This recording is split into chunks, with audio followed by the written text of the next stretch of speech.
Hoje o programa Diálogo Sem Fronteira tem a satisfação de receber a pesquisadora Dionete Santin. Seja bem-vinda, professora. Muito obrigada. A Dionete, ela tem uma formação que também é bastante sui generis, bastante incomum, porque estudou na Exalc de Piracicaba, engenheira agrônoma, depois aqui na Biologia fez mestrado, doutoramento e é pesquisadora do Núcleo de Estudos e Pesquisas Ambientais da Unicamp. E o seu grande tema, que nós vamos tratar hoje, é justamente o tema do mapeamento das áreas verdes em geral e aqui de Campinas em particular. A primeira questão que eu gostaria de pôr é o que é um mapeamento de áreas verdes e por que isso é importante? Bem, o mapeamento de áreas verdes, ele consiste em se tomar as imagens, as informações disponíveis, seja através de imagens de satélite, através de fotografias aéreas mais recentes, e transpor tudo isso para um novo mapa. Quando a gente extrai essas informações, coloca num mapa e depois a gente faz essa checagem em campo, aí a gente tem uma acurácia, né, maior do que se a gente simplesmente pegasse as imagens disponíveis e fizesse a análise delas, que, assim, por sinal, hoje elas são muito boas, né? Até dá para fazer bons e grandes trabalhos a partir só das imagens. Só com as imagens. Tá. Mas nas imagens, muitas situações, elas ficam camufladas. Então, quando a gente vai em campo, a gente observa e vê, olha, isso aqui realmente é um misto, né, de plantas exóticas, com frutíferas comerciais, com muitas espécies nativas. Isso aqui já virou uma floresta mista, né? E normalmente nas imagens a gente consegue definir muito bem o que é uma formação vegetal bem preservada, se ela for de floresta estacional semidecidual, se ela for de cerrado, ou se for floresta paludosa. Precisa que faça a tradução desses então, justamente porque para nós que somos leigos, essa diversidade, e primeiro assim, quando for esclarecer, peço que diga um pouquinho sobre o que são essas especificidades, mas também eu e o nosso público ficará admirado, quer dizer, isso tudo numa mesma cidade aparece? Como Sim. É que é isso? Então vamos tomar o caso de Campinas. Campinas foi a cidade que foi a primeira cidade a ter um mapeamento com esse nível de detalhamento, né? Então, na realidade, quando a gente propôs fazer esse levantamento, esse mapeamento de Campinas, era para responder algumas perguntas que precisavam de respostas. E apesar da cidade ter a Unicamp, de ter o Instituto Agronômico, a Embrapa, né, muitas instituições aí que poderiam estar envolvidas nesse processo, mas ela não tinha, com esse nível de detalhamento, nada feito. Então, o que a gente fez? Botou tudo isso no mapa, saímos em campo, e aí, quando a gente foi a campo, a gente ia vendo. Isso daqui é um fragmento de floresta estacional semidecidual. O que é floresta estacional semidecidual? São as matas, né? A gente fala assim, lá tem uma mata. Pode ter certeza que é a floresta estacional. A floresta, na realidade, se a gente fosse traduzir de uma forma simples, é mata. Estacional, por quê? Nós temos aqui nessa região do Planalto uma situação onde as épocas, as estações do ano, elas são muito bem definidas. Nós tivemos uma estação seca e fria e agora estamos tendo uma estação quente e chuvosa. Então, são as duas grandes estações que temos aqui nessa nossa região. Daí o termo estacional. Por quê? Porque quando a gente tem o outono, a primavera, elas ficam meio diluídas, né, dentro. Mas o seco e o chuvoso, o quente e o frio é definido. Então, é estacional por conta disso. E semidecidual, porque isso já está se reportando a vegetação. As espécies, elas derrubam folhas ao longo do ano. Mas assim, elas não derrubam todas as folhas ao mesmo tempo. Então, se a gente entrar na mata na época seca e se a gente entrar na mata na época chuvosa, a gente vai sentir uma diferença assim, que na época chuvosa ela está muito mais viçosa, mais agradável, o verde mais verde, né?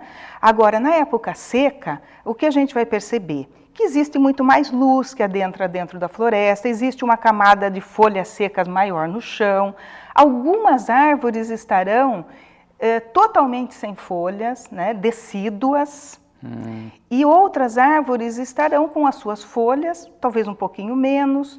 Então, o que a gente tem é essa semideciduidade. Umas derrubam tudo, outras não derrubam nada, outras vão derrubando aos pouquinhos. Nada, não, derruba um pouco, né? Então, é daí esse termo semidecidual. Então, aí a gente fez o mapeamento das florestas e fizemos o mapeamento da outra forma, que é a floresta paludosa. A paludosa, ela é a mata conhecida como mata de brejo. Mata brejosa ou brejo, popularmente é assim que a gente conhece.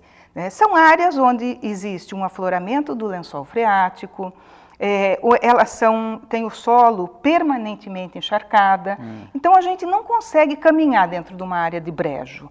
Por quê? Na mata, a gente, através de trilha, vai no brejo, não. Aqui na cidade de Campinas, existem brejos também? Sim, matas de brejo. Então, eu estou falando do que nós chamamos em Campinas, tá? Então, essa floresta de brejo existe aqui.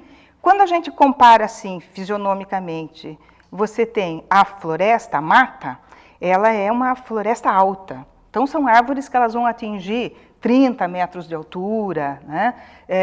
Em média vão ter 20, a floresta vai ter 20 metros, 25, e algumas árvores emergentes com 30, 35 metros, né?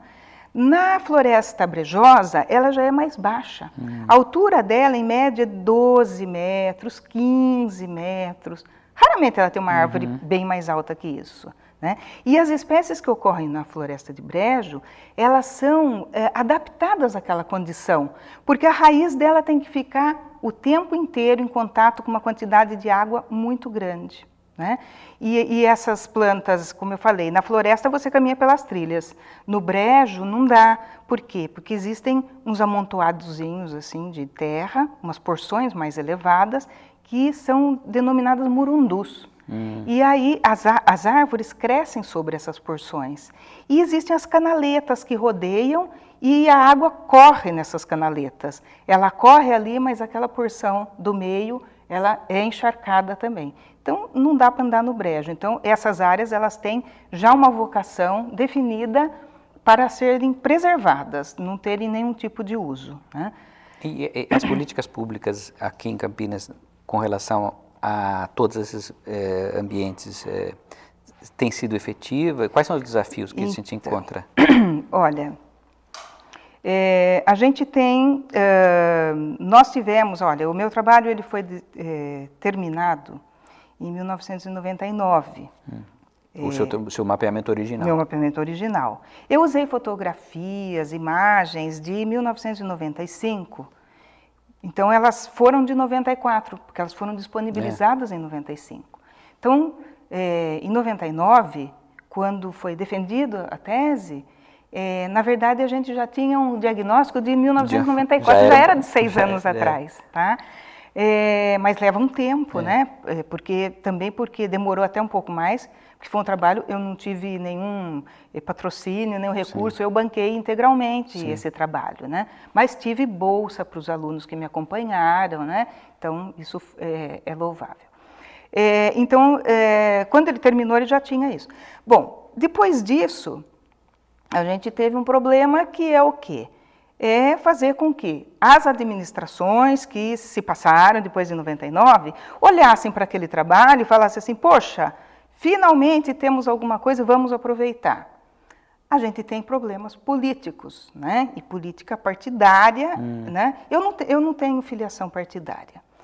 Sempre prestei serviços e informações, meus dados sempre foram disponibilizados para toda e qualquer administração do município de Campinas. Até mesmo antes desse trabalho ser defendido, eu peguei todo o que tinha de informação e joguei dentro do Plano Local de Gestão Urbana de Barão Geraldo. Eu participei desse plano, né? Então, todos os pedidos de tombamento que vinham sendo feitos e tudo mais. Então, assim, existem políticas para isso, foi a sua pergunta. Até o ano de 1996, 97, a gente não tinha nenhuma administração que fosse assim, olha, vamos utilizar isso, as pessoas utilizavam. trabalho. Mas não uma coisa muito sistematizada.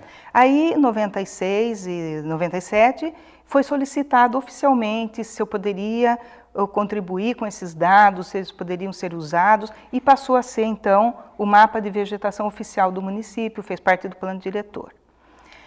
A partir disso, vem aí os planos locais, né? Tem que ser feita a revisão dos planos locais e tudo mais. E para isso, então, já em 97, a gente já tinha essa defasagem ainda maior, né? Em 2007, desculpa. Essa defasagem ainda maior. Então, o que foi feito? Um convênio com a Prefeitura de Campinas, e através desse convênio houve a participação de técnicos da Secretaria de Meio Ambiente da Prefeitura de Campinas, foi o João Facina Neto e Ângela Guiral, que foram fundamentais para o desenvolvimento desse trabalho, e aí nós refizemos. Quer dizer, há um mapeamento mais recente. Então, esse mapeamento mais recente, ele serve a todas as novas revisões dos planos, né? Então, assim, está servindo para alguma política? Está. Né? E nesse período, então, digamos, meados da década de 90, e agora já estamos entrando na segunda década do novo milênio, a situação como foi? Piorou, melhorou, aumentou? Como é que você caracterizaria? Olha, melhorou.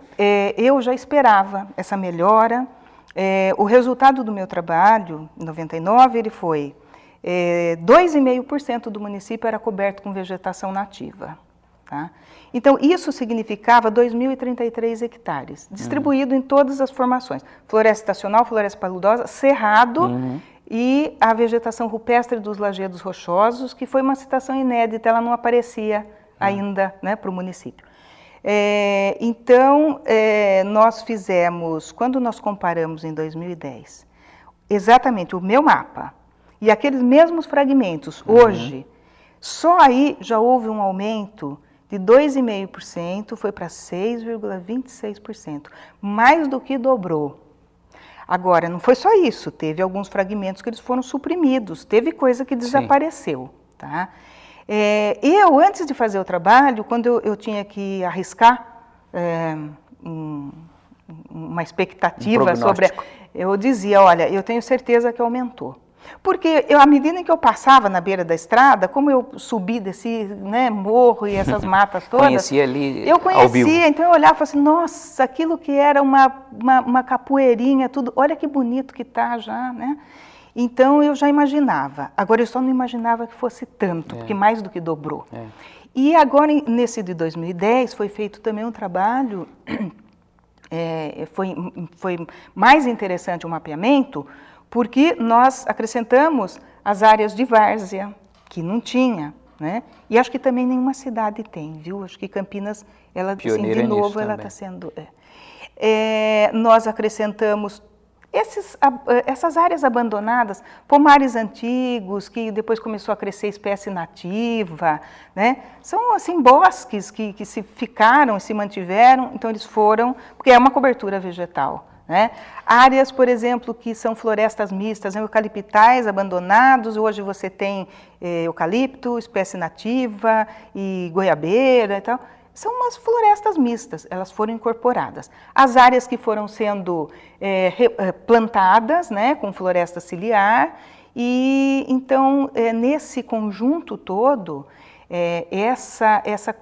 essa cobertura vegetal passou para 10,86. Quer dizer, houve uma melhora significativa. Isso se deve também a políticas públicas que foram implantadas ou a fatores muito casuais? Olha, eu acho assim, uma boa parte disso se deve ao...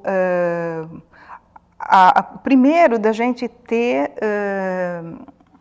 áreas que elas não foram mexidas.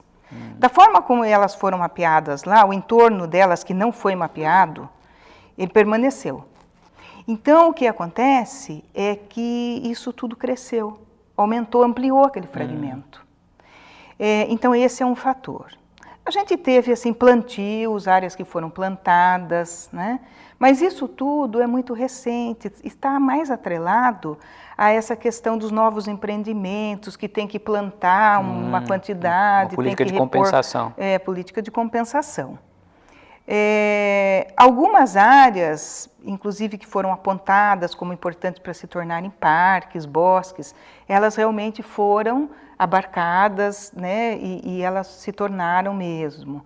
Mas assim, uma boa parte, eu acho que foi devido à própria regeneração natural dessas áreas, né, áreas que não foram mexidas, áreas de pastagem, por exemplo, que o manejo do pasto não foi dado com as devidas características de cortar tudo e deixar baixo, né? Então eu acredito que seja mais por isto. Janete, eu acho que o nosso público ficou muito satisfeito, primeiro com essas boas notícias que você nos trouxe a respeito do aumento da nossa área verde aqui, e ficou muito instruído e até estimulado, eu diria, para participar também dessa luta pela preservação natural aqui em Campinas. Então eu queria agradecer muito a sua disposição de estar conosco hoje no nosso programa. Ok, eu agradeço a você e a todos pelo convite. Muito obrigada. E convido a todos ao próximo programa Diálogo Sem Fronteira.